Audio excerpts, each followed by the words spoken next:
Hi, my name is Lucinda Sharp and I'm the co-owner of 40 South Publishing.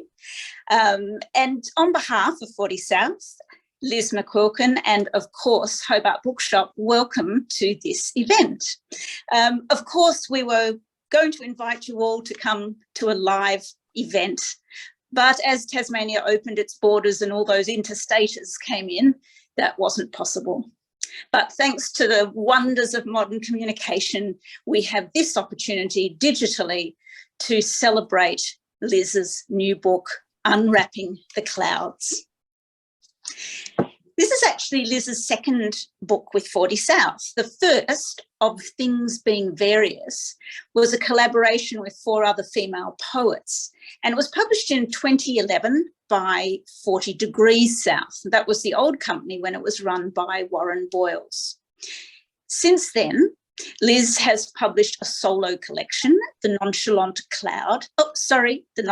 Garden, and a collaboration with Karen Knight, Renovating Madness. Both of those were published by Wallier Press. So thank you, Liz, for coming back to 40 South and giving us the pleasure of sharing this poetry collection. In conversation with Liz today, we're delighted to have a former Poet Laureate of Colorado, David Mason. An immigrant to Tasmania, David has moved from approximately 40 degrees north of the equator to 40 south. Not only is David an award-winning poet, he also writes prose.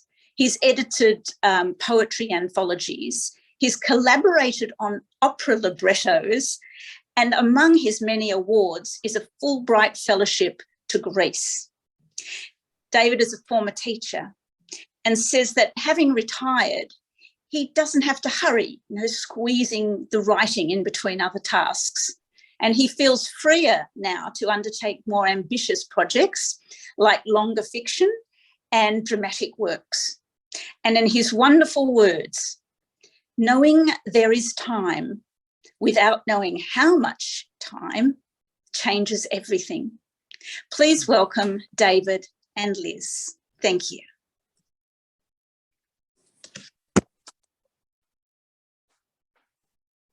Well, thank you, Linda, and thanks to everyone at 40 South for producing this beautiful book. I'm particularly enamored of the layout of the poems and how much space they're given in the page. It's beautifully designed, beautifully produced, and that's a lovely thing for a poetry book to have. I also want to thank Bronwyn and the Hobart Bookshop, one of the places I love to hang out in when I go up to Hobart. I'm speaking to you now from about an hour south of Hobart on the Channel Highway. And according to an Aboriginal history of Tasmania that I've read, this is the traditional land of the Melukerde people. I don't know if I'm pronouncing that correctly, but regardless of my pronunciation, I'd like to pay my respects to their elders, past, present, and future. Liz and I have been talking for a while about doing this. And once we decided that we were going to an online presentation, we changed our format just a little bit. And what we did was that I came up with a handful of questions that I thought would give her a chance to address issues surrounding this book and her life as a poet. So I've written these down, and we're not necessarily going to adhere to my written text exclusively. We're going to allow ourselves to float a little bit over the issues in these questions and have a conversation. So I'll be addressing Liz in conversation and letting her respond, and every now and then I might interject or she might interrupt me.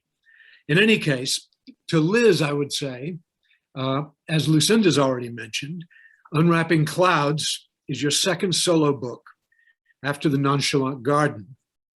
You've also done collaborative volumes working with other poets, including one with a title from Louis MacNeice. It's one of my favorite poems in the English language. It's Snow by Louis MacNeice.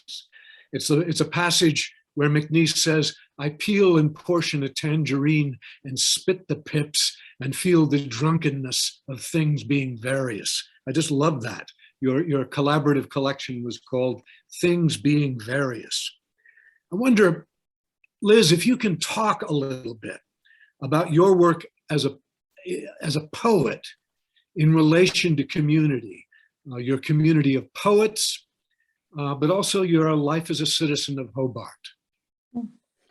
Well, I will try, David. Thank you for the question, and also thank you very much for agreeing to do this interview. I'm sorry it wasn't a launch, but this is really going to test my ability.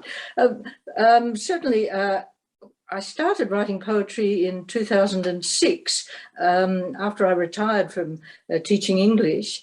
I started writing because I had intended to write prose about my parents as a memoir called Parallel Lives.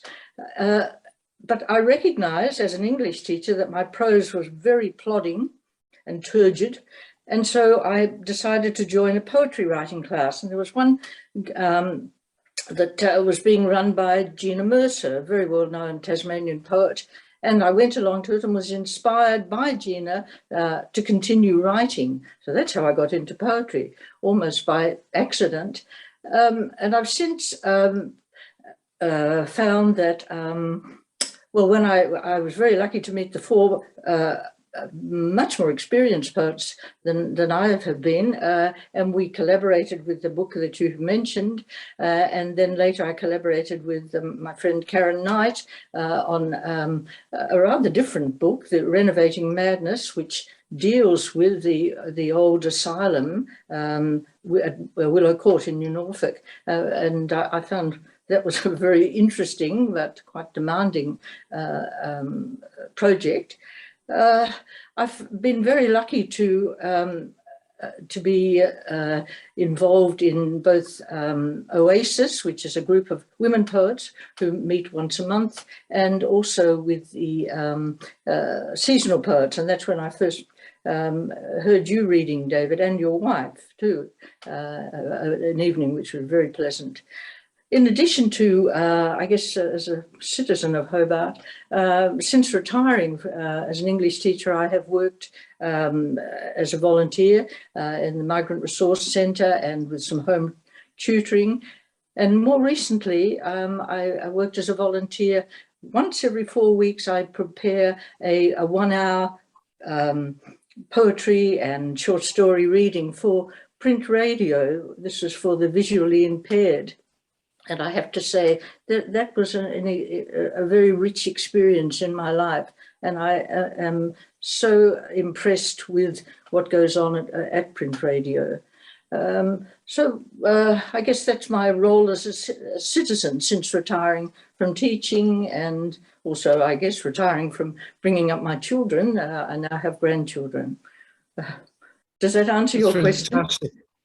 Yeah, that certainly does. I'm thinking about, the American poet Robert Frost said in a preface to an anthology once that poetry was a young man's game, but he was wrong on 2 counts. Oh. Because a lot of poets have started on it's just a man's game, is it? So I think it's really striking that you began as a writer relatively late in life. In fact, as I was saying to you earlier, my wife and I were celebrating a friend's birthday in America this morning, also via Zoom. She's 90 years old, and she started writing poetry in her 60s. So there are no borders, are there, when it comes to this sort of thing? But you also mentioned your career as a teacher of English, and that's also a striking thing. I mean, my wife was a teacher for many years before she wrote seriously. And I've been a teacher myself. We see aspects of your teaching in your book, particularly in poems like Words, Words, Words. I'm wondering, do you see a relationship between that vocation, teaching, and the writing of poems? Oh, yes, I do. As a teacher, when I took time off to have the 3 children. In fact, I was out of the classroom for about 11 years. When I went back, and I went back as an English teacher, mostly to senior secondary students, I was rather surprised and a bit disappointed that more wasn't being done in teaching poetry in particular, and in the teaching of plays, where more wasn't done actually allowing the students to perform more in the classroom. So since retirement, in a way, I suppose I've had a bit of a mission that I want to make poetry. I wonder whether the teachers of the generation I'm talking about were put off poetry because we had to learn all sorts of classical allusions, and we had to spot the metaphor and the poetic devices and list everything, when in fact just poetry for sheer enjoyment seemed to be lacking. So I think my poetry is very simple. I hope it's accessible to everyone. And perhaps I could just read about one poem. You mentioned words, yeah, words, please words. do. I had that in mind. Of course, that's one of Hamlet's lines. And this is a true story. It's a sonnet. Words, words, words. She read Hamlet aloud, every word of every scene, every stage direction. She wouldn't let us play a part, inferred we'd ruin the bard's meaning, mood, and scansion. If only I had listened, grasped the tale, I could have choreographed a fight, a dance, dressed up, ad-libbed, made mine this holy grail. Instead, the teacher claimed omniscience, speeches laced with wisdom, hers from start to finish. I sat impervious to her droning, saw my classmates drifting, dazed, apart. Imagine Shakespeare, head in hands, groaning. She's my teaching model. She's the key, not of how to be, but how not to be. I think That's fantastic. Fantastic. And it's a sonnet. Now, the sonnet is an intricate, lovely form in the way it turns ideas and the way you turn toward that conclusion and invert the quote from Hamlet's soliloquy is quite wonderful. Well, I'm thinking now about the breadth of your book. Unwrapping Clouds covers a range of subjects: life in Tasmania, travel in Europe, in New Guinea, motherhood, married life. I worked in New Guinea. I didn't just travel there. I worked there for a year with the Australian, what was called Australian Volunteers Abroad, became international. But so it was. I was actually working. You were uniting your vocation with your avocation. That's Frosty again. That sounds great.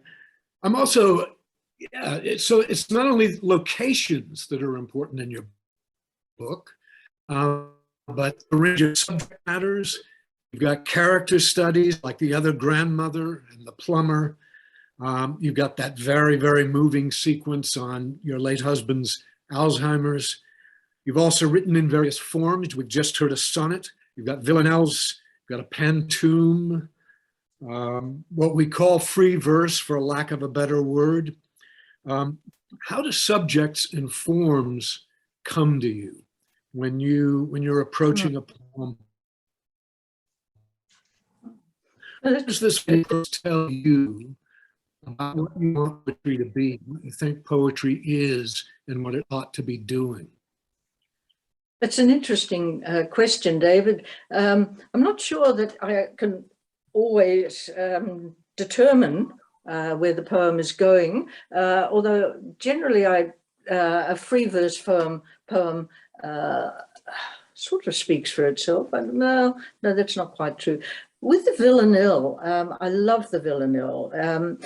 And I find that the repetition, it's got a very strict form, and I'm sure anyone listening or watching will remember Dylan Thomas's poem, "Do Not Go Gentle Into That Good Night."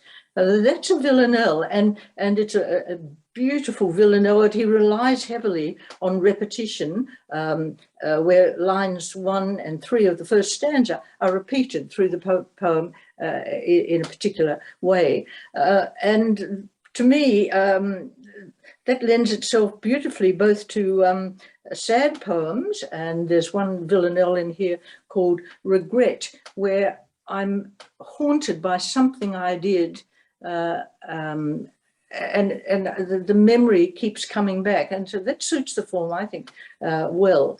But I also wrote 3 villanelles on a very light theme under the umbrella title In Our Street. And I wasn't at all serious with these ones. The first one is Once a Day, and I talk about the postman coming and all the schmozzle that goes on with that. The second one is Once a Week, and that's the garbage collection. And I remember my husband would say, that's a very strange topic for a poem, but I thought, well, why not? And the third one is Once a Year, and that deals with the street Christmas party. They were all very light, but because of the nature of the, every year this happens, every day, every week, they all lend themselves very nicely to a villanelle. The Pantoum, so I've got about 4 villanelles in this. The Pantoum, I've only got 1. Again, that repetition is very important. And I couldn't resist writing a little poem about Nigella Lawson and thinking that I would love to emulate her, but it's meant to be very light. Yes, I managed to put in a Pantoum. I have written others, but I didn't include them. It really depends, doesn't it, on somehow, and with the sonnet, there are a few sonnets too. And again, with the sonnet, you have a development I particularly like the Shakespearean sonnets with the 3 quatrains and then the rhyming couplet. But often you have on line 9, at the beginning of the 3rd quatrain, a slight turn reminiscent of the Petrarchan sonnets, where you have the octave and the sextet. And I like the opportunity that a sonnet gives, which is very different from a villanelle because there is more development. So I've written 2 other poems, trying to think what they are now, that are Shakespearean, based on the Shakespearean sonnet. How's that? Yeah. That's fantastic. Thank you. I think you and I are related as poets in that this desire not to repeat ourselves, this desire to try many different kinds of forms, and this desire to be understood, to speak as human beings rather than as mechanical contrivances, as it were. You've got a wonderful short sequence about giving birth. It's called Changing Times. And it ends with the lines, quote, "I lay beneath a blanket of words, overlooked, triumphant." Now this happens, of course, while the men in the room are talking. Can you talk about what these lines mean to you?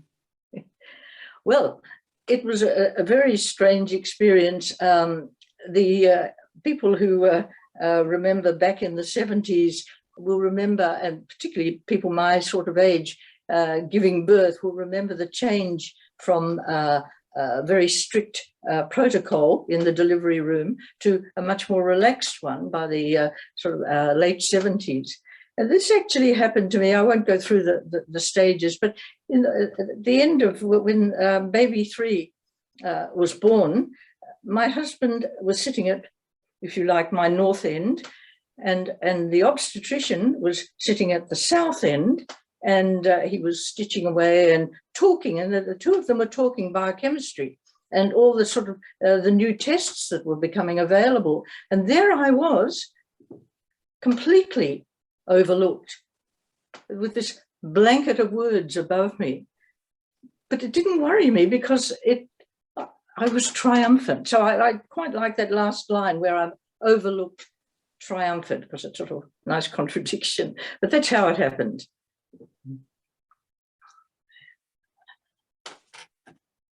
I think it's a kind of a profound statement about a pretty common gender difference.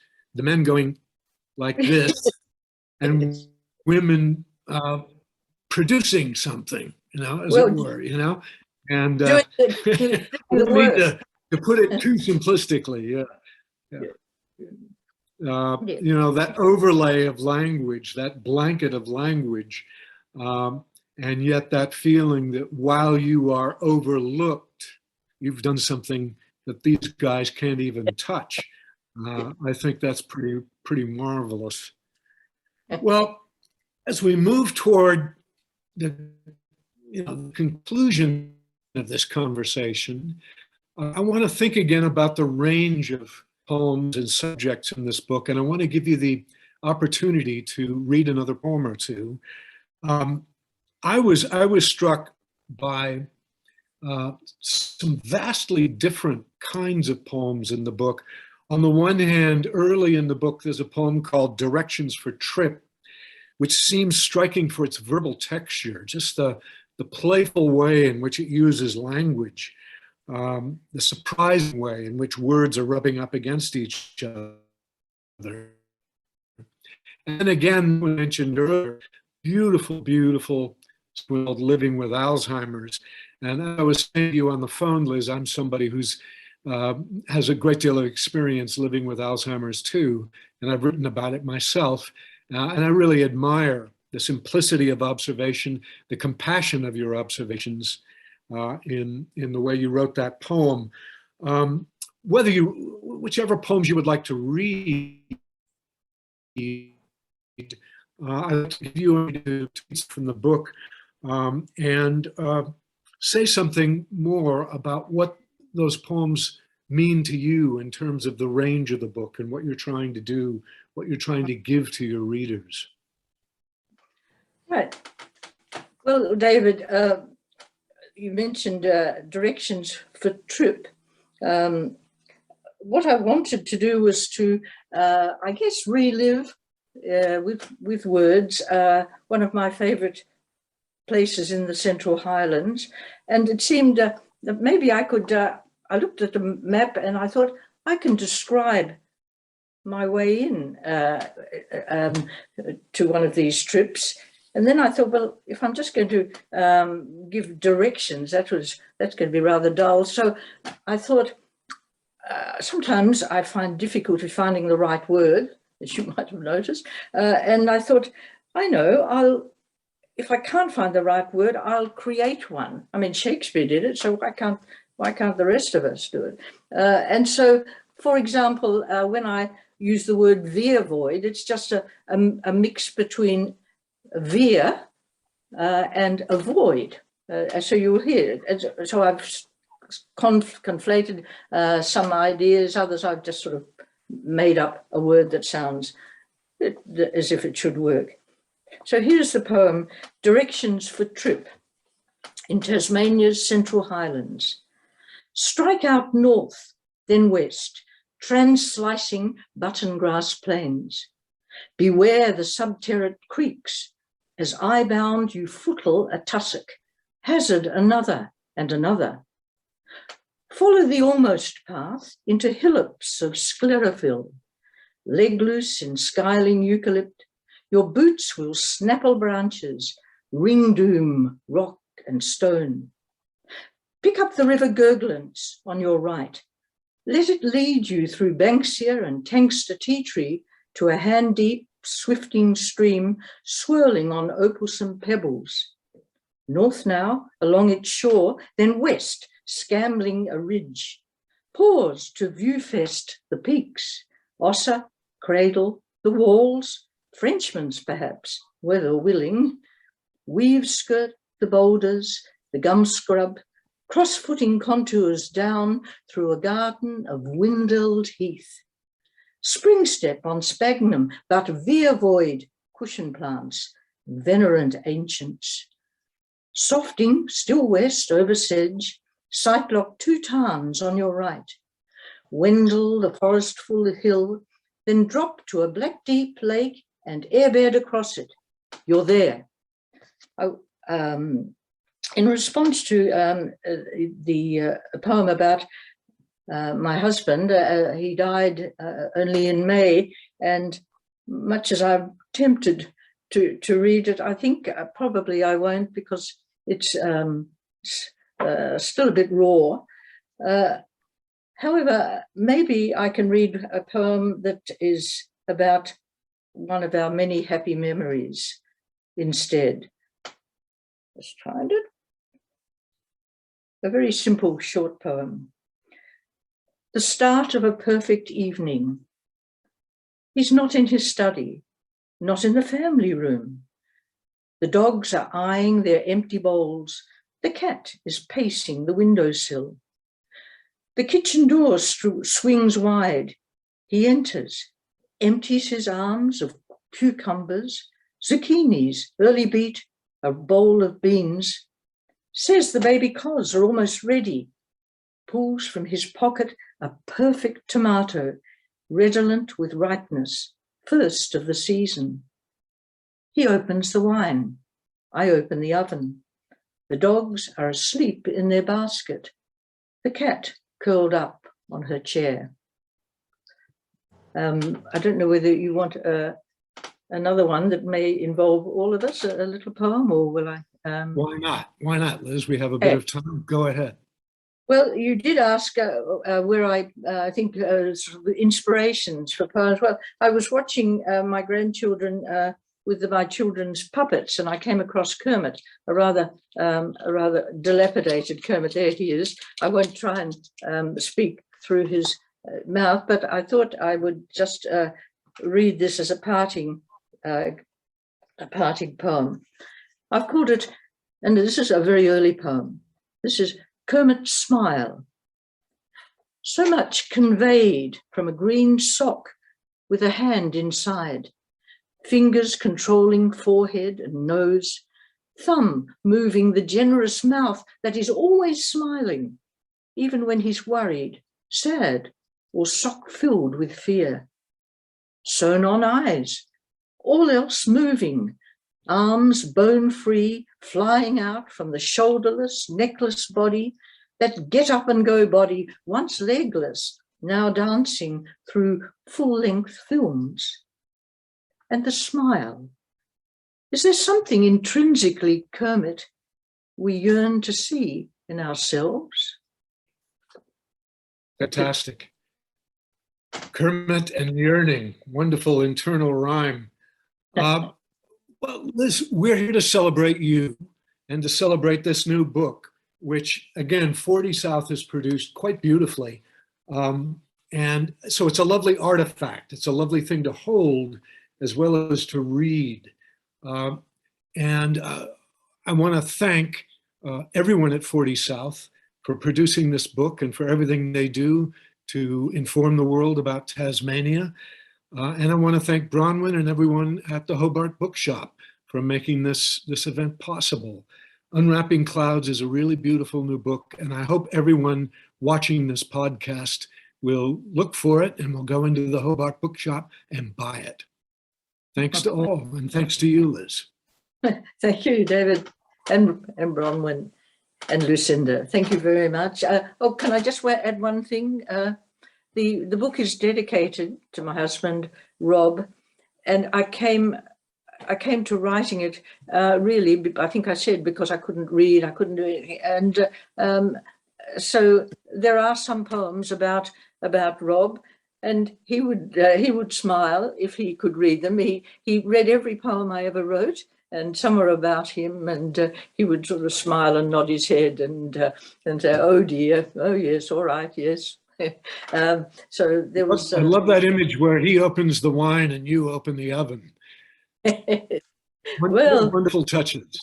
Yeah, that's good. That's good. And there's the lawnmower one, and watching his football team lose. There are little poems like that are very special to the family and me. Anyway, the memory is very special. So it is a book dedicated to Rob. Thank you.